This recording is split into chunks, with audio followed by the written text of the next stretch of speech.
Holy shit, that was incredible.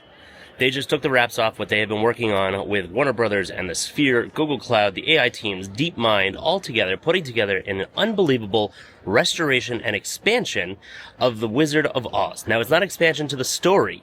It is expansion in the fact that they're utilizing AI in order to be able to fill in the gaps, because back in the day, when The Wizard of Oz was filmed, it was filmed on a small 4:3 black and white sepia, and even though it was colorized through Technicolor, they don't have anything beyond the 4:3 footage that was filmed, which means that you get people's heads cut off, bodies cut off, you don't have feet, you don't have movement, you don't have characters outside the shot. That was absolutely incredible. I'm happy to share with you that I got a recording of it, and that is what's going to follow. This is the making of, the behind the scenes, the incredible technological and artistic revolution that is Google AI and the Sphere.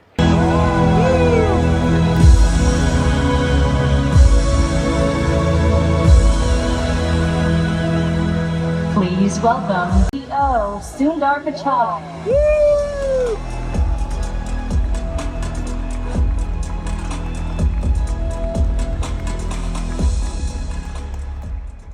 Wow, this is just incredible. Welcome to the Sphere.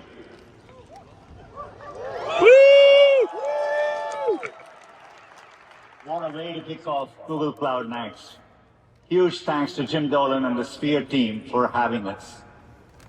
I've never felt so large and so small simultaneously.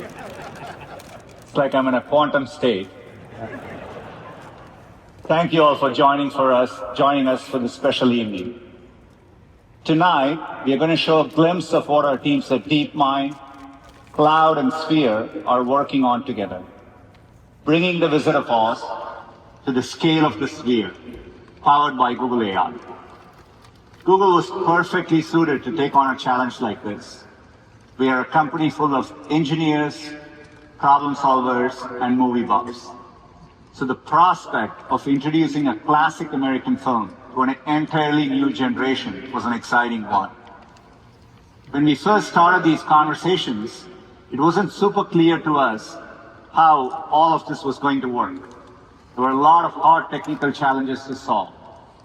Over the last year, we've been pushing the boundaries of our frontier models, including Gemini and our state-of-the-art video generation model, VO2. We've seen significant improvements: super low latency, incredible video quality, multimodal outputs. So many things you couldn't have done with AI even 12 months ago. Beyond the technical capabilities, it took a whole lot of imagination, creativity, and collaboration. Our goal, giving Dorothy, Toto, and all of these iconic characters new life on a 16K screen in super resolution. This will truly make history. Of course, AI has been used in film before, and other movies have been brought to some really big screens. What makes this so spectacular is the incredible attention to detail and a deep commitment to echo the spirit of the original filmmakers from 85 years ago. Getting this right is incredibly important to us. And it's just a glimmer into the future of what's possible with AI in media and entertainment. Filmmaking has been and will always be a profoundly human endeavor, something technology can't replicate on its own. And as the world becomes increasingly AI first, people will value these human experiences even more. That means there'll be a premium for directors who can harness AI while infusing humanity in every layer. And Google wants to empower extraordinary creative people with AI: filmmakers, musicians, YouTube creators, and developers. AI will augment human ingenuity across every creative industry, and this is just the beginning. We are excited for the future we are building together with visionary partners like Sphere Studios, Magnopus, Warner Brothers, and so many others. But first, let's pay some attention to the people behind the curtain who are working to make it all possible. Here's a look at how we are bringing the Wizard of Oz to the Sphere with Google AI. Thank you.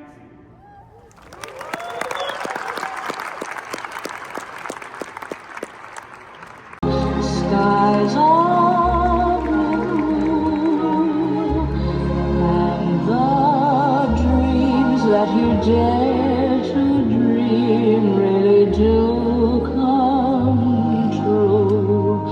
Someday I'll wish upon a star and wake up where the clouds are far behind me, where troubles melt like lemon drops away above the chimney tops. That's where you'll find me, somewhere over the rainbow. Bluebirds fly over the rainbow. Why then, oh why can't I?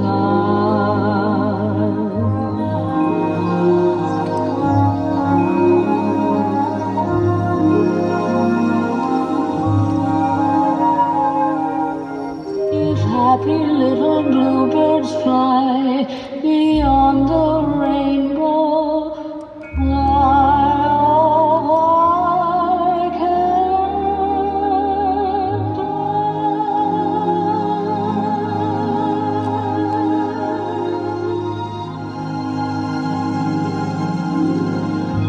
I? You dream about something like this. The challenges that are inherent in the project, a lot of them had never been done before.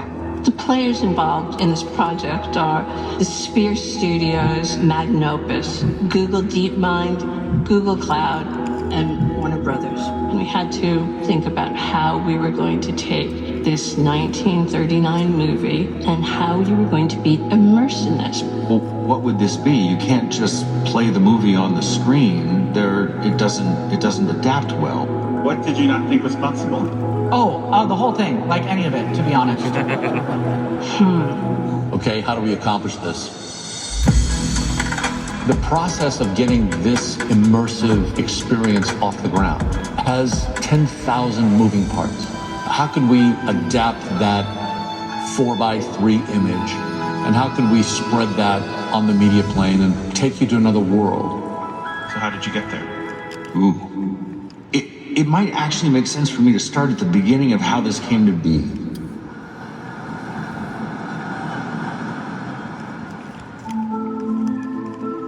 When the Sphere opened, it was a hit. Everybody was like, oh shit, look at that. That's pretty cool. With that, Jim Dolan. Jim Dolan and Jane Rosenthal asked the question, if we could adapt something, but bring it to the audience in a new way, what is it? Are you a clever enough wizard to manage it?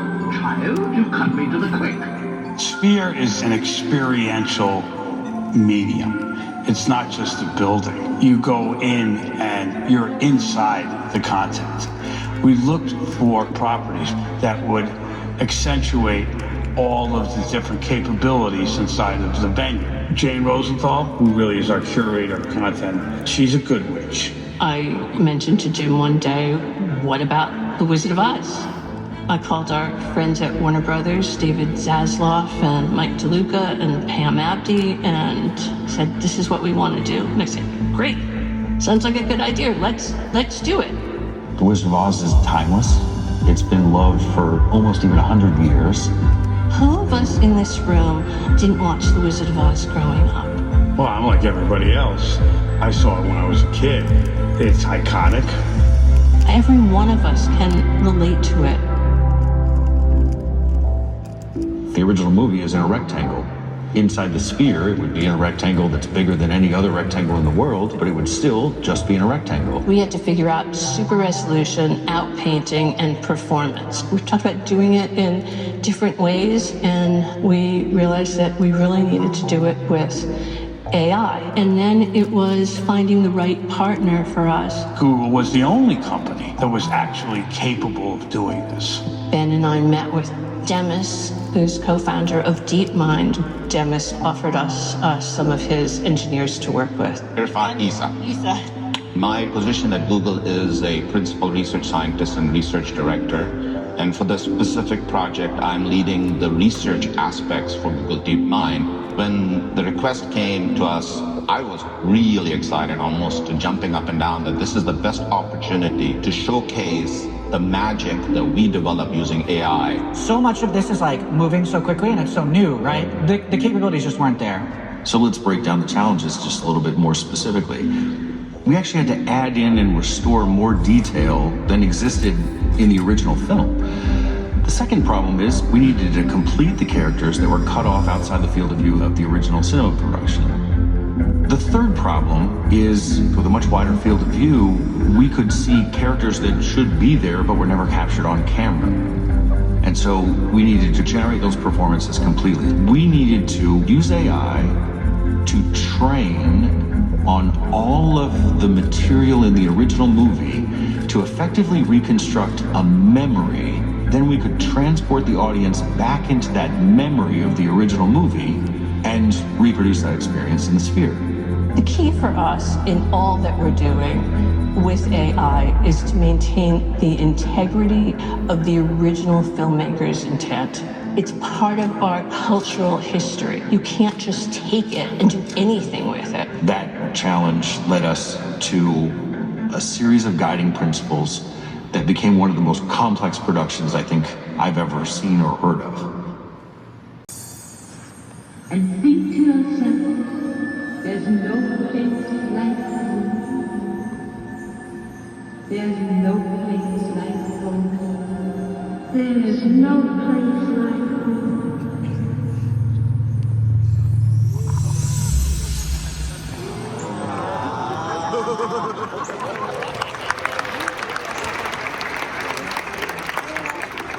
This is the entire movie, yeah, so it's actually everything. And it's broken up by kind of reels, which is how editorial sections off the show. And then it's broken up by our sequences that we have. It's a visual representation really quickly of where we're at and where we're headed and kind of what the movie looks like. So we broke down every single shot in the movie, focusing first on the foundation of everything, which is super resolution. It's more than just like, okay, we're taking a small video and we're making it a big video with more pixels. It's like making sure that the nuance and the detail is there. The super resolution team found that AI models actually improved substantially if we fine-tune those models on the actual material and references from the original film. It's helpful to have as much information about how the movie was made, so it's a little bit of an archaeological dig. You have the Academy Archives. Warner Brothers also has a terrific archives. But Ben and his team, Craig Barron, seem to go deeper and deeper. We were able to find a Technicolor workbook from a Technicolor cameraman named Clarence Slifer, who didn't work on Wizard of Oz, but he worked on Gone with the Wind, which had the same camera package. And so once we had this little notebook, we could figure out what lens that they shot the scene with, and then add additional elements to it. We knew we were going to run into some pretty significant challenges on this project, and the only way to be able to push through them is with a computing architecture that you just can't get at a local computer store. The models are getting bigger, we need bigger compute architecture.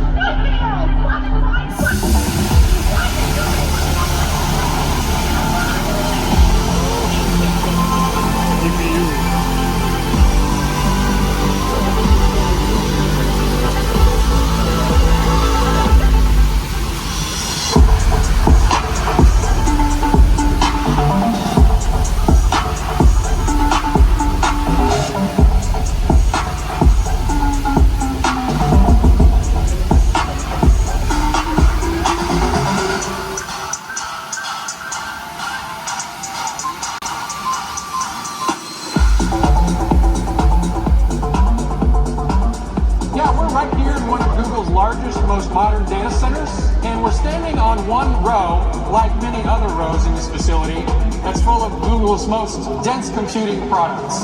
When I think about a project of this scale, you know, the Wizard of Oz at the Sphere, you know, I'm thinking lots of footage, high resolution, various kinds of compositing and editing that we're going to need to do, various effects that are going to need to be applied. When I think about the scale of the Sphere, and I think about the scale of the Google fleet, of the Google compute resources that we can bring to a project like this, I'm just really excited to be able to support a project of this magnitude. You know, we look at the nuts and bolts of the thing and we service this as infrastructure, kind of on an industrial scale to serve the world's needs. So to find out that artists are using this for such a timeless vision is really an exciting part of the project. The journey has been an incredible one between Google DeepMind, Google Cloud, Magnopus, and the Sphere team, all of us coming together to create one of the most magical experiences that audience will ever get to see, and that's what we're here to do. Okay, so let's look at close-up. You need facial features, right? So the eyebrows, eyelashes, the freckles, so all of that needs to be enhanced. So I know which shot I need to upscale. So I come to this program that I've written, right? So this program launches a pipeline on Google Cloud infrastructure. And what it does is it takes low resolution input and produces high resolution output. Now I've run this exact shot through our SR model, and this is what we get. So to get to this stage, we had to push the boundaries of the technology that was available at that time. At Google, we've invested in different types of models for video generation. Veo is one of our well-defined video models. Veo is one of the biggest super resolution breakthroughs. Yeah, how does Veo work? Okay, say you zoom in on a video and you take a patch of it and you train a model that learns, here's that image in like high resolution, and then it learns how to like take a small, low quality, low res version of that and give you a beautiful high res video. That was important for Dorothy, right? When she looks big on screen, those close-up shots, you really want to feel the close-up nature of it. And you lose that detail in the original film because just the way it was filmed. So the technology definitely is wildly innovative. We find something we can't do, it's impossible. And then a month later, we're like, actually, maybe we can do that.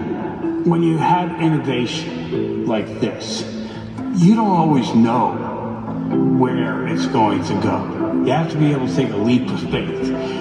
What you're seeing in The Wizard of Oz is clearly a leap of faith. You are now a member of the Legion of Courage. We got that working, we got this working, what's our next problem? Sometimes while you're looking at a close-up of a character, the bottom half of their body is missing, their arm is missing. How do we actually complete these characters so that we can experience them as though they're standing in front of us? There goes some of you again. And so that was a specialized area of research that we called outpainting. So what we are looking at right now is an outpainting task. The first one is the video that we want to work on, and this is what we want to extend. So this is an input to the model. We are asking the model to outpaint something, but the model has to know what to output. So in this example, right, what you are seeing out here is this section. This is where the model is learning from the training from the Wizard of Oz data. So for example, I really want to see Dorothy with her shoes on at this frame, but I don't. If I've ever seen Dorothy's shoes on one frame, using these generative AI techniques, I can now show the shoes in a future one that we could not see her feet. The AI knows about Dorothy's shoes because we fine-tuned it on the Wizard of Oz movie. We've achieved outpainting results that are just magic. The details of their costumes and their hair. We've been surprised ourselves along the way for what our models have been able to achieve. And this was one of those moments where like, wow, that's possible too. This is really pushing the envelope on what the tech can do. He got away! He got away! Oh, was it more than you will? Rat you and your dog. You've been more trouble to me than you're worth, one way and another. And it'll soon be over now. You see that? That's how much longer you've got to be alive. And it isn't long, my piggy. It isn't long. I can't wait forever to get those shoes.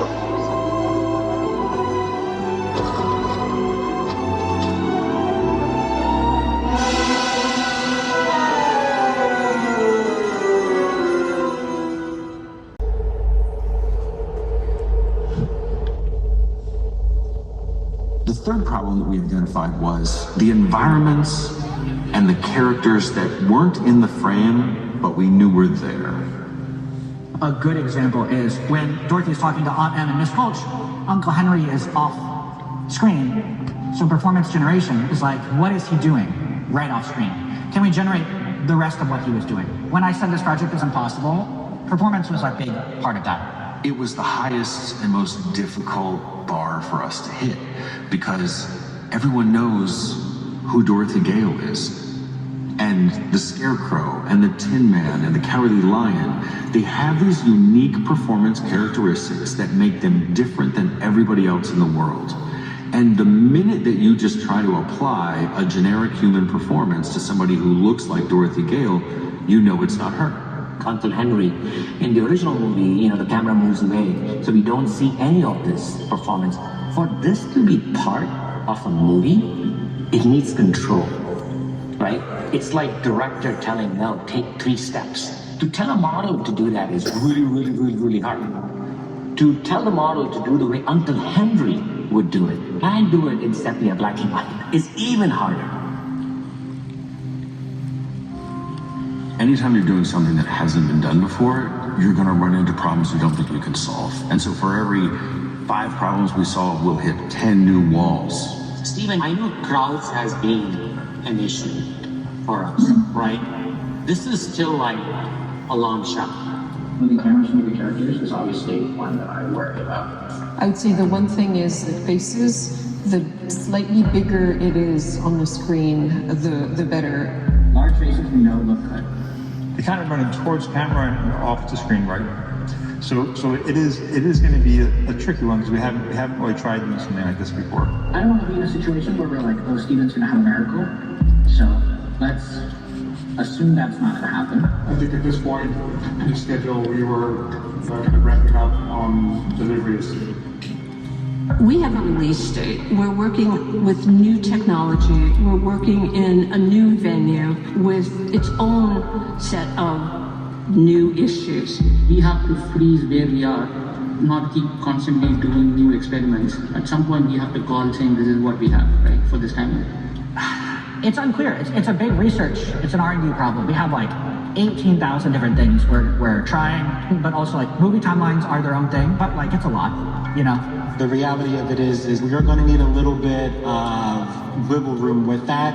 It's difficult to say, I can definitely hit delivery. You could have all the time in the world, you know what, you still might have the same film at the end of the day. And there's something about a deadline and a release date, you're just gonna do it, It's like the show must go on. It is extremely uncomfortable. You need to develop really advanced technologies, get really smart people moving, and start operating on instinct rather than rationalization. It's not possible, and we have to get comfortable with that because it's going to become possible.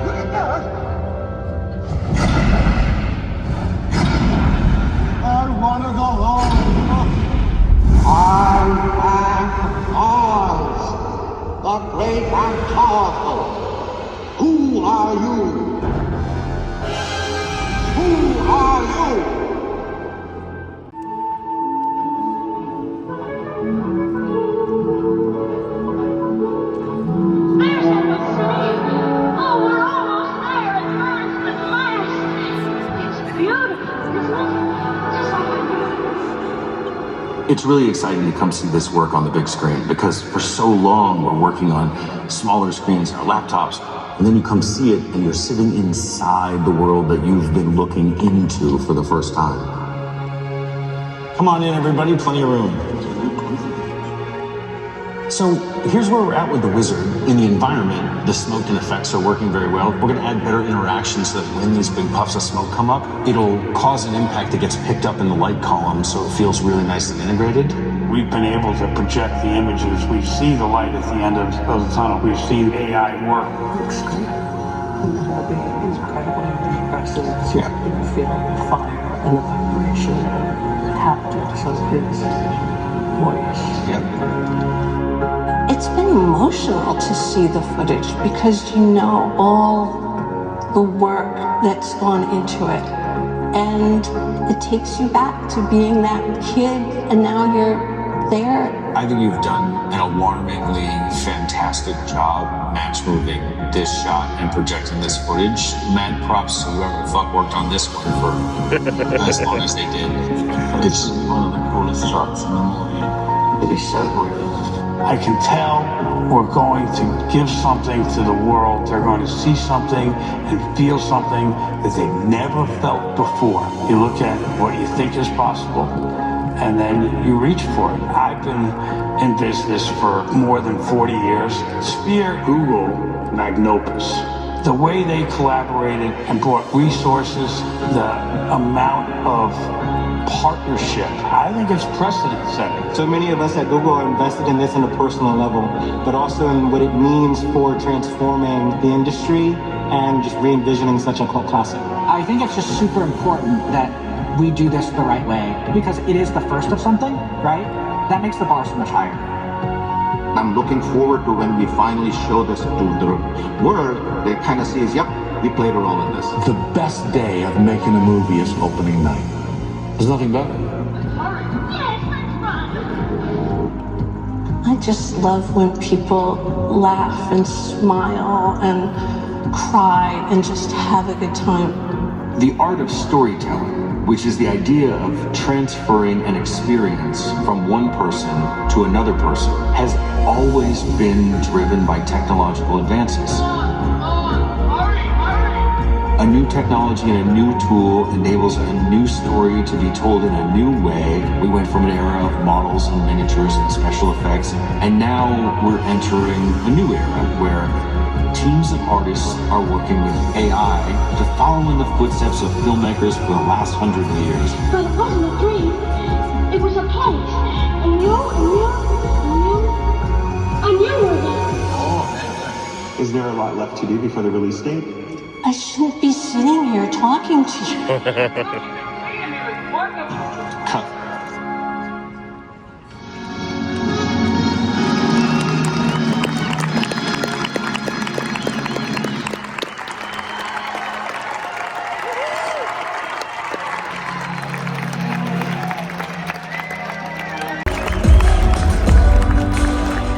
Well, how does it feel to be the very first audience to get a glimpse of that?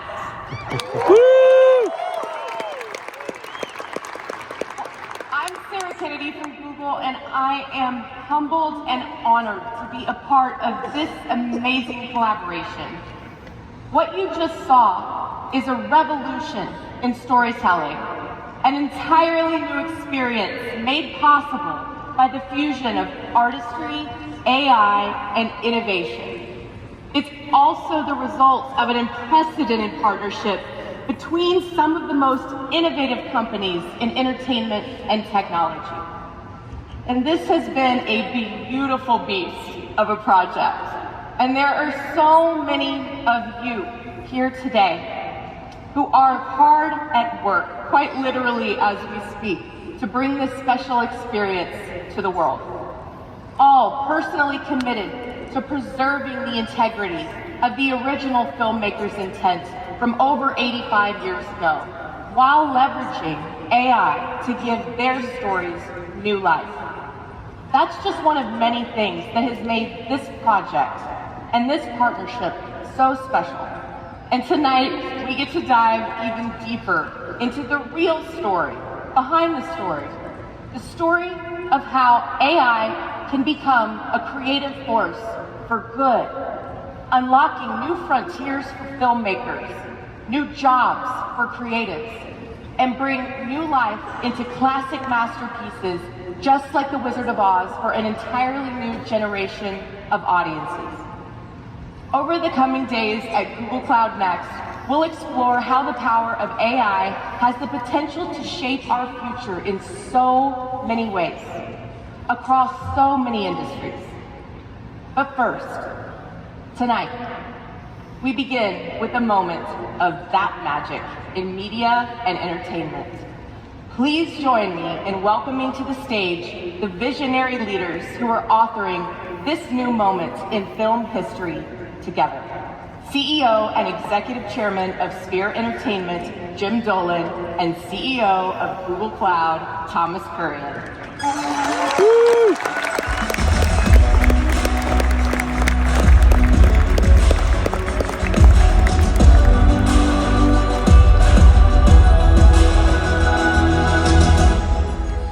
Wow, we made it. We're here. We are here. Well, Jim, before we get started, I heard a little rumor that this is the first time you've been on the Sphere stage with a live audience. Is that true? That is true. I feel like I should sing you a song. Well, hey, we wouldn't hate it. Nah, we're not. All right. Well, actually, so take us back a little bit, Jim. Tell us about your vision for a venue and an experience of this magnitude. And I mean, how big do you have to dream for this to be the end result? You just, well, look, there's a sign in my staff room, right, that has been there ever since I've been having staff meetings, along with a couple of others. But this sign says, listen up, argue for your limitations, and you get to... This week, we're thrilled to host all of you amongst over 30,000 attendees here in Las Vegas, starting with our opening keynote tomorrow morning. We'll share some of the latest innovations from Google, and more importantly, share the stories of hundreds of customers, just like you, who are transforming every industry with the power of Google Cloud and Google AI, including the one we just witnessed here tonight. If tonight's event sets the tone for what we plan to bring you for the next 3 days, I think it's safe to say it's going to be an incredible week. You know, we're so excited to be building the future with you and the new way to cloud. Welcome everyone to Google Cloud Next.